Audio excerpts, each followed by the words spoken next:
So as we were driving up to Cedar Breaks National Monument, we noticed a lot of dead spruce trees along the side of the road. I was wondering, is this drought, is this bark beetle, is this forest fire? I wasn't quite sure. Now we just arrived at the National Monument, and one of the first signs we see is what killed the trees. As it turns out, it is the bark beetle, and these little bark beetles basically bore into the trees and ultimately kill the tree. As climate change occurs, temperatures are getting warmer and warmer, and we are seeing those bark beetles survive the winters, which allows their populations to grow up in number, and more trees become devastated with time.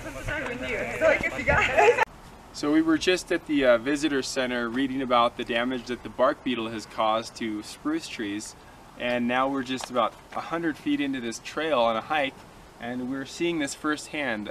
Dozens and dozens of spruce trees that are dead, and this is caused by beetles boring into the bark of the tree, eating the interior of the tree, and ultimately causing death to the tree. Now, as temperatures rise, bark beetles, which typically die off in the winter, are surviving through the winter, and this means that their populations are growing in number. When you combine that with the fact that droughts are making it more difficult for trees to produce sap, which is actually a defensive mechanism against the bark beetle, you basically have a perfect storm for devastation caused by the bark beetle. And you can see again, as we traverse this entire ridge here, this is dead spruce trees, which is a really sad sight to see. And it's something that we're going to be documenting as we get closer to Rocky Mountain National Park in the days ahead. So we've been documenting dead spruce trees by the dozen, a dozen here, a dozen there. As we got to the top of this ridge here, my jaw completely dropped.